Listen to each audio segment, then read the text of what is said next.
Assalamualaikum. Assalamualaikum warahmatullahi wabarakatuh. Baik, pada hari ini kita akan membahas tentang dinasti Abbasiyah. Mana di pembahasan ini Abbasiyah ini akan dibagi dua. Yang pertama kita akan membahas bagian satu ini adalah mulai dari sejarah berdiri yang untuk awal untuk bagaimana dinasti Abbasiyah tersebut berdiri. Tahun berdiri dinasti Abbasiyah ini adalah 132 Masehi atau 656 Masehi, 132 Hijriah atau 656 Masehi.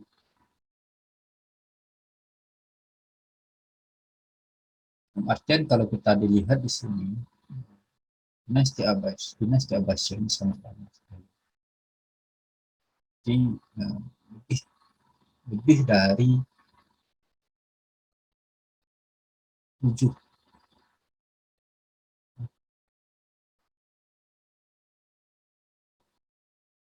abad kan, 6 ya, lebih dari 6 abad dinasti Abbasiyah ini berdiri. Pendiri dinasti Abbasiyah itu sendiri adalah Abu Abbas Abdullah bin Muhammad bin Ali bin Abdullah bin Al-Abbas.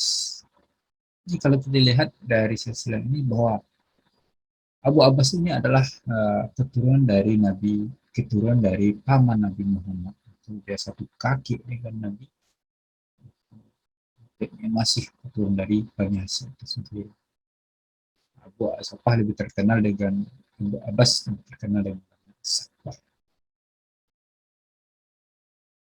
Lalu Bani Abbas ini mulai dari sebuah gerakan oposisi yang dipelopori oleh orang Syiah dan Bani Hasyim.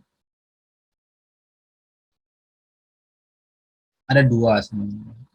Posisi ini sebenarnya jauh sebelum ketangkap surat Ibrahim sudah ada. Walaupun misalnya ketika Abdullah ditumpas oleh Abdul Malik, tapi setelah itu gerakan pemberontakannya terus terjadi pada muslimnya. Tapi hanya diam dia. Tapi setelah mulai dinasti Umayyah melemah, mereka mulai secara terang-terang. Dengan terang-terang tersebut nanti tertangkap surat Ibrahim kepada Nabi Muhammad.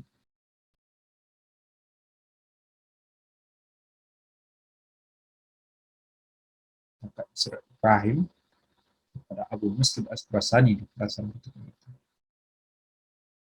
Akhirnya dia ditangkap tersebut, akhirnya Ibrahim ditangkap. Tapi sebelum dia ditangkap, dia sudah memberikan mandat kepada Abu Abbas.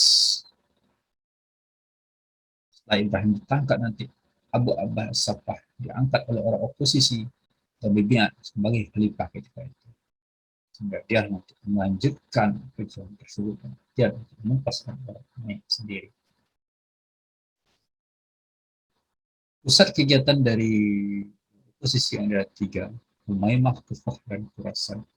Umaymah dijadikan basis atau pusat dari pemerintahan. Di sana adalah mayoritas adalah orang-orang Bani Hasyim. Kemudian Kufah adalah orang-orang Syiah, dan Khurasan adalah fanatik dan kuat diangkatkan oleh orang ini karena ini teras terzolimi dengan muslimnya yang dianggap orang wali.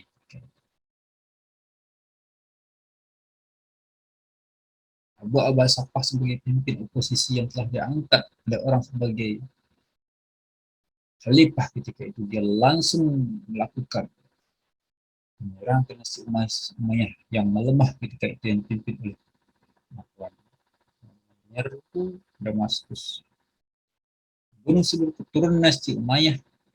Begitu juga Marwan yang lari ke Mesir, perintahkan kepada pamannya untuk memburu Marwan. Akhirnya sampai di Mesir di saat terjadi pertempuran sangat dahsyat sehingga Marwan itu sendiri tewas di sana. Dengan demikian berilah dinasti Abbasiyah itu habis, baik keturunan maupun Jadi Abu Abbas Safah terkenal oleh dengan nama Safah sebagai penumpas, maksudnya adalah penumpas dinasti Umayyah. Kemudian dia memindahkan pusat kekuasaannya dari Damaskus ke Hasimi dekat Kufah sendiri. Kemudian pada dinasti Abbasiyah ini ada beberapa periodisasi. Ada yang mengatakan 3, ada yang mengatakan 5, 7, dan semacam. Jadi di sini kita akan mengatakan periodisasi yang kelima. Kenapa? Karena sini kita lihat beberapa pengaruh di sini periodisasi. Periodisasi pertama ada pengaruh Persia. Kenapa dikatakan periodisasi pengaruh Persia? Sebab pada periode pertama ini yang berperan di sini adalah para wazir, menteri dan semacamnya yang yang mengatur pola pemerintahan adalah orang-orang Persia. Tapi pada periode Persia ini pertama ini seorang khalifah masih berperan, masih kelihatan siapa khalifah itu sebenarnya. Tapi pada periode kedua nanti disebut pengaruh Turki. Ini seorang khalifah hanya sebagai boneka saja, yang berperan adalah wazir orang Turki dan orang Turki lah yang mengatur segala pemerintah gitu. Walaupun khalifah berhak masalah politik dan agama, tapi ternyata yang berperan adalah wazir dari orang Turki. Hingga khalifah hanya boneka saja. Kemudian juga periode ketiga kembali kepada pengaruh Persia. Sama, ternyata pada Persia kedua, ternyata dinasti Bani Umayyah Abbasiyah yang sebagai boneka saja, yang berperan adalah para wazir orang Persia. Itu juga periode keempat kembali kepada pengaruh Turki, tetap juga pengaruh adalah para wazir. Jadi pada posisi 2, 3, dan 4, ini khalifah hanya boneka saja, yang berperan adalah wazir-wazirnya. Bahkan seorang wazir bisa saja menurunkan jabatan wazirnya kepada garis keturunan. Begitulah sangat sangat penuh kekuasaan yang dipegang oleh para wazir. Kemudian pada periodisasi kelima, inilah khalifah sudah bebas dari para wazir, pengaruh dinasti, baik Turki maupun Persia. Tapi kekuasaannya sekitar 14 saja. Itulah 5 periodisasi Masjid Abbasiyah. Kemudian khalifah yang berjasa pada dinasti Abbasiyah ini ada sekitar 5 orang atas ini. Kalau khalifah dinasti Abbasiyah ini berjumlah 37 orang, tapi ada 5 di antara yang peran penting, dan 5 khalifah ini berada pada periodisasi pertama. Dan puncak penguasaan dinasti Abbasiyah terjadi pada periodisasi pertama. Siapa orang-orangnya? Pertama adalah Abu Abbas Safah. Kenapa jadi katakan punya jasa? Sebab letak dasar dan pendiri dinasti Abbasiyah itu tentu ada Abu Abbas Safah. Jadi jabatan wazir ada Abu Abbas Safah. Penumpas keturunan Umayyah ada Abu Abbas Safah. Pemindahan pusat kekuasaan ke Hasimiyah adalah Abu Abbas Safah. Kemudian siapa lagi? Selanjutnya adalah Abu Ja'far al-Mansur, penerus dari Abu Abbas Safah. Dia menumpas lawan-lawan yang masih ada ketika itu. Kemudian memindahkan ibu kota yang dipindahkan oleh Abu Abbas Safah dari Hasimiyah, datang ke Kufah di Baghdad, sehingga kemegahan di Baghdad tersebut memindahkan adalah Abu Ja'far al-Mansur. Dia juga membentuk lembaga-lembaga eksekutif, yudikatif, beberapa negara, sekretaris negara, kepolisian, negara, angkatan bersenjata, jawatan pers. Pada Abu Abbas itu adalah dasar pada Abu Ja'far susun semua tata pemerintahan tersebut supaya menjadi suatu dinasti yang anda kuat, tentu dengan melengkapi bidang-bidang pada masa Abu Ja'far masih lengkap baik dalam gedung dan semacam. Kemudian yang ketiga adalah Al-Rashid. Ini lebih terkenal dengan masalah pembangunan, masalah pendidikan, masalah kemakmuran, misalnya kesejahteraan. Pada masa ini, pada Harun al-Rasyid ini terkenal dengan puncaknya itu masa dinasti Umayyah Abbasiyah pada masa Harun al-Rasyid. Ilmu pengetahuan sangat dihargai sekali begitu. Banyak terjadi perjuangan. Kemudian yang keempat adalah al-Ma'mun. Al-Ma'mun terkenal dengan seorang cinta ilmu pengetahuan sehingga pada masa ini terjadi perjemahan sejarah besar-besaran, pendirian sekolah, pembuatan Baitul Mal yang menjadi pusat pendidikan. Jadi kepada masuk sekolah hanya di masjid-masjid. Pada masa Abbasiyah ini sekolah sudah dibentuk. Kemajuan dinasti Abbasiyah dalam bidang pengetahuan adalah tak lepas dari kecintaan seorang tokoh. Kenapa? Karena pada masa itu seorang ilmu sangat dihargai sekali. Apapun yang diterjebak, yang dilakukan, dikembangkan oleh seorang ilmuwan, maka imbalan sangat besar sekali. Dan pada masa ini terjadi pengembangan sangat besar. Seorang ilmuwan hanya fokus kepada ilmuwan saja, dia tidak memikirkan anak macam tidak memikirkan uang. Sebab kehidupan mereka sudah dijamin. Semakin banyak yang melakukan pengembangan pengetahuan mereka, sebanyak pendapatan mereka. Tambah lagi pada masa ini kebebasan dalam berpikir diberikan sehingga tidak ada lagi pengikaran dan segala macam. Inilah membuat terjadinya perkembangan sangat dahsyat pada masa dahsyat, termasuk pada cinta pada ilmu. Kemudian yang kelima adalah al-muttaqin, sebagai stabilisator negara dan artian dia mampu menstabilkan gonjang ganjing dan artian pemberontakan yang bisa menahan. Samping dia juga membina tentara-tentara secara profesional, dia bukan lagi letakkan dalam letakkan dia tambah nanti pendirian pemilihan tentara-tentara.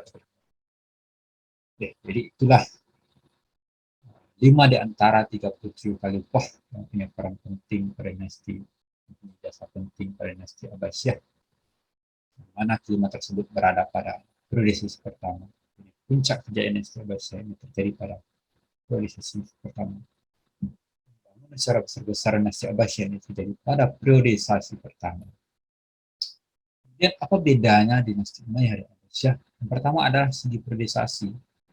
Kalau Umayyah tidak ada, hanya satu saja. Pada bahasa Abbasiyah ada beberapa periodisasi. Kemudian pada Daulah Abbasiyah menggunakan sistem wazir atau pembantu seorang khalifah, karena menteri khalifah. Pada Umayyah tidak ada. Kemudian pada Daulah Bani Umayyah lebih memperhatikan orang Arab, sedangkan orang Arab yang tak mawali atau orang kelas tua. Sedangkan pada dinasti Abbasiyah tidak membedakan orang dari ras, mau Arab mau apa. Itu yang utamakan adalah kualitas tersebut, bukan lagi pada Arab atau tidak Arab.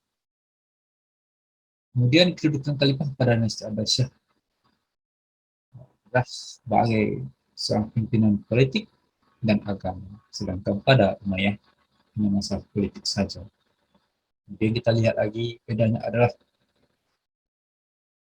antara Umayyah dan Abbasiyah, itu adanya sistem tadi wazir. Kemudian pada Abbasiyah dia tidak OFK, jadi itu kita lihat beda antara pemerintahan dinasti Bani Umayyah dan Abbasiyah. Tambah lagi kalau Umayyah lebih pada perluasan daerah, Abbasiyah lebih pada pengembangan dari ilmu pengetahuan tersebut. Dan sebanyak lagi yang lainnya sudah adalah beda.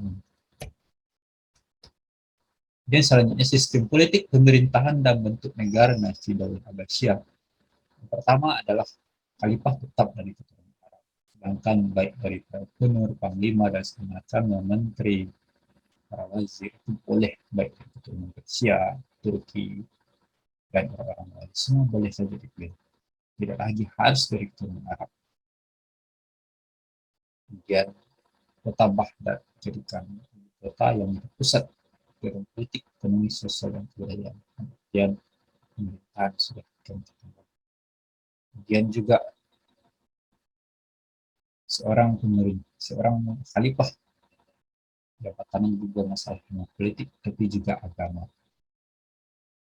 Nanti khalifah nanti akan dibantu juga seorang wazir.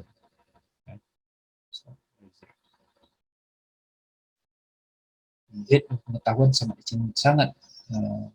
dipandang sebagai sesuatu yang sangat penting, sehingga banyak pada masa ini banyak melahirkan para ilmuwan yang terkemuka pada masa ini.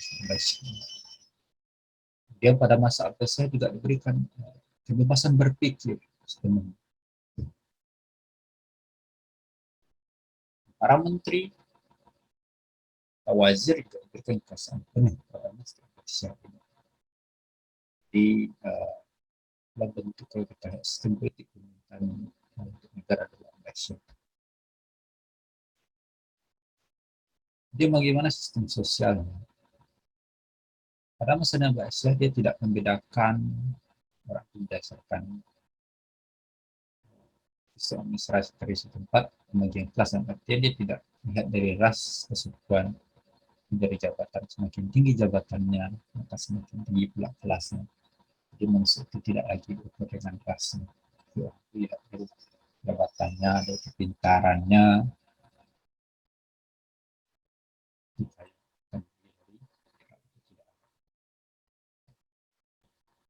Oke, mungkin saja untuk pembahasan pertama ini. Nanti kita akan